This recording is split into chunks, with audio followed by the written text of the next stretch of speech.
Empecemos por lo que no te cuentan. Existen los así llamados Acuerdos de Minsk. Se llaman así porque se celebraron en Minsk, la capital de Bielorrusia. Estos acuerdos fueron firmados por Ucrania, Rusia, Francia y Alemania a fin de resolver el conflicto ucraniano, que empezó cuando los gobernantes de Donetsk y Lugansk no reconocieron el sangriento golpe de Estado en Ucrania en el 2014, orquestado más que nada por Estados Unidos. Pues bien, Ucrania se comprometió en estos acuerdos firmados a llegar a un acuerdo con estas dos provincias, pero lo único que ha hecho es atacarlos, muchas veces con armamento pesado. Esto es una clara violación de los acuerdos alcanzados, pero ni Francia ni Alemania son capaces de decirle algo a Ucrania. Callan porque la idea no es pisarle la cola a Ucrania, sino pisarle la cabeza al oso. Hace unos días Rusia estaba culminando unos ejercicios militares y sus soldados se estaban retirando de la zona de maniobras. Pero vino el ejército de Ucrania y empezó a atacar a estas dos repúblicas independentistas, violando otra vez los acuerdos que, repito, Ucrania firmó. ¿Alguien dijo algo? No, nadie dijo absolutamente nada. Y estos ataques ucranianos fueron la gota que derramó el vaso de agua. Quizás muchos de ustedes se pregunten, ¿pero por qué Rusia se mete en este conflicto? Pues deben saber que en esta región ucraniana, en conflicto, viven unos 800.000 rusos. No hablamos de gente que habla ruso, sino de 800.000 personas con pasaporte ruso que por A o B motivo migraron ahí y viven ahí, o solicitaron hace tiempo la ciudadanía rusa, pero viven ahí. Y cuando ocurrió el golpe de Estado del 2014, todos sus derechos fueron violados. El gobierno de Kiev desde entonces no ha parado de adoptar leyes que restringen sus derechos. Desde Rusia lamentan que Occidente, con Estados Unidos a la cabeza, haya logrado que dos pueblos hermanos como Rusia y Ucrania se peleen, y han logrado que los residentes de Donetsk y Lugansk se conviertan en los chivos expiatorios perfectos para llevar a cabo un plan antirruso. Ver cómo mujeres y ancianas lloran con niños en brazos ante los ataques de Kiev y ver cómo la gente ha empezado a vivir en sótanos al tiempo que pasan hambre y frío es lo que ha llevado al gobierno ruso a una especie de deber moral para ayudar a los 800.000 ciudadanos rusos que viven ahí y a muchos otros miles de rusoparlantes que no aceptan a un gobierno que es hostil con ellos. Como decía, Donetsk y Lugansk nunca aceptaron ese sangriento golpe de Estado en el 2014 y Crimea tampoco lo aceptó. Pero la historia de Crimea es diferente. Crimea es un territorio estratégico. Tras la caída de la Unión Soviética, los crimeos vivieron tranquilos hasta que llegó el sangriento golpe de Estado en el 2014 y se encontraron ante un dilema. O tomaban las armas y se oponían al gobierno golpista de Kiev como lo hicieron en Donetsk y Lugansk, es decir, se iban a la guerra, o hacían un referéndum pacífico para anexarse a Rusia. Ellos decidieron irse por la vía pacífica, que además está avalado por el derecho internacional, pues la misma ONU, las Naciones Unidas, reconoce el derecho de los pueblos a la autodeterminación. No fue que Rusia invadió Crimea y se adueñó otra vez de este territorio, no. Rusia simplemente los acogió en su regazo tras el referéndum, algo que no ocurrió con Donetsk y Lugansk, donde también hicieron sendos referéndums y quisieron anexarse a Rusia, pero Putin les dijo, estimados amigos, esto no funciona así. Así que Putin abogó por resolver este conflicto de forma pacífica. En eso han estado trabajando desde el 2014-2015 con Francia y Alemania. Como dije, se han firmado los acuerdos de Minsk entre Ucrania, Rusia, Francia y Alemania, pero Ucrania no cumple con esos acuerdos y toda Europa calla. Lo único que saben decir es toda la culpa es de Rusia. Todo este conflicto en torno a Ucrania se estaba resolviendo hace unos días. Rusia empezó la retirada tras sus ejercicios militares, Ucrania prometió a Francia y Alemania cumplir con los acuerdos, pero en lugar de cumplirlos empezaron a bombardear a Donetsk y Lugansk. Estas dos repúblicas pidieron a Rusia reconocer su independencia porque ya no aguantan más, y Rusia debía decirle si sí o si no. Así que Putin se reunió de urgencia con su Consejo de Seguridad, donde todos aconsejaron a Putin reconocer inmediatamente la independencia de Donetsk y Lugansk de Ucrania.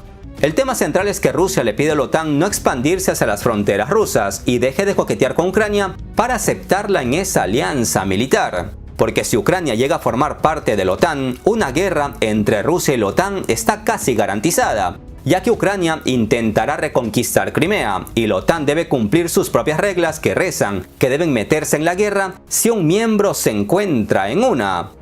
Teniendo en cuenta esto, Rusia se encuentra ante un dilema: no hacer nada y permitir que Ucrania se una a la OTAN, con lo que la seguridad nacional de Rusia se vería amenazada y hasta verse envuelto en unos meses en una guerra con la OTAN, lo que sería la Tercera Guerra Mundial, o evitar que Ucrania se una a la OTAN y evitar así una hipotética Tercera Guerra Mundial, en unos años o en unos meses. Lo más fácil es firmar un documento donde la OTAN garantice que ya no se va a acercar más a las fronteras rusas y que no permitirá el ingreso de Ucrania a la OTAN, pero el problema es que ellos no quieren dar esas garantías. Al reconocer la independencia de Lugansk y Donetsk, Rusia también se compromete a ayudarlos a defender ese territorio, al tiempo que se presiona a Kiev para que se comprometa a no ingresar a la OTAN. Deben comprender, estimados amigos, que si Rusia no hace esto y permite la entrada de Ucrania a la OTAN, estaríamos hablando en unos años de una Tercera Guerra Mundial, si es que no es en unos meses, donde la OTAN dispararía sin piedad al oso y esta vez no sería en el pie. El presidente ruso explicó en 2 minutos al presidente francés Emmanuel Macron la posible guerra que se puede dar entre Rusia y la OTAN. Atentos a sus palabras. ¿Por qué es tan peligrosa la posible admisión de Ucrania en la OTAN? Hay un problema clave que deben entender. Los países europeos, incluida Francia, consideran que Crimea es parte de Ucrania, mientras que nosotros creemos que Crimea es parte de la Federación de Rusia. ¿Y qué pasaría si Ucrania intenta cambiar esta situación por medios militares? No olviden que los documentos doctrinales de Ucrania afirman que Rusia es un enemigo y que para ellos es posible la conquista de Crimea por medios militares. Imaginen que Ucrania es miembro de la OTAN. El artículo 5 no ha sido derogado. Por el contrario, el señor Biden, presidente de los Estados Unidos, dijo recientemente que el artículo 5 es un imperativo absoluto y se implementará en cualquier caso. Esto significa que si Ucrania se une a la OTAN, habrá una confrontación militar entre Rusia y la OTAN. ¿Deberíamos nosotros ir a la guerra contra la OTAN? Esto lo pregunté hace poco, pero también me gustaría preguntarles, ¿de verdad quieren ustedes pelear con Rusia? Porque si Ucrania se une a la OTAN, esto es lo que sucederá. ¿Entienden ustedes o no que si Ucrania se une a la OTAN e intenta recuperar Crimea por medios militares, los países europeos se verán automáticamente envueltos en un conflicto militar con Rusia? Por supuesto, el potencial de la OTAN con Rusia no es comparable. Lo entendemos, pero también sabemos que Rusia es una de las principales potencias nucleares y en términos de algunos componentes está incluso por delante de muchos miembros de la OTAN. En una guerra con Rusia no habrá ganadores y ustedes se verán arrastrados a este conflicto en contra de su voluntad. Ni siquiera tendrán tiempo para parpadear cuando deberán estar cumpliendo el apartado 5 del Tratado de Roma. Si la OTAN dejara de coquetear con Ucrania y la comunidad internacional obligara a Ucrania a cumplir con los acuerdos que ellos mismos firmaron, todo sería diferente. Pero Estados Unidos es el que siempre presiona. Pues lo más seguro es que Ucrania, siendo miembro de la OTAN, decida recuperar Crimea. Y la OTAN se vería inmerso en una guerra con Rusia y esto sería, sin exagerar, la Tercera Guerra Mundial. ¿Acaso usted, estimado amigo, quiere ver eso? Seguramente no, a no ser que usted invierta en compañías militares estadounidenses o sea dueño de una. Solo los que lucran con la guerra desean una. Y ustedes saben de sobra quiénes son los mayores beneficiados en caso de una guerra. En Rusia dicen que jugar al ajedrez con Estados Unidos es como jugar contra una paloma. Camina alrededor del tablero, derriba las piezas, caga por todas partes y luego canta victoria.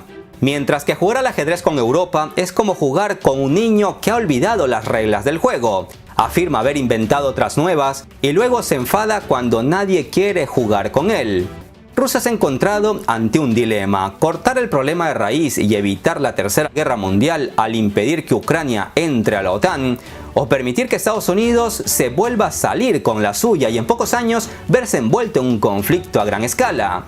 A veces, por desgracia, nos toca elegir al mal menor, y es eso lo que exactamente ha elegido Rusia. Por desgracia, la historia no reconocerá a Rusia que esté evitando un gran conflicto.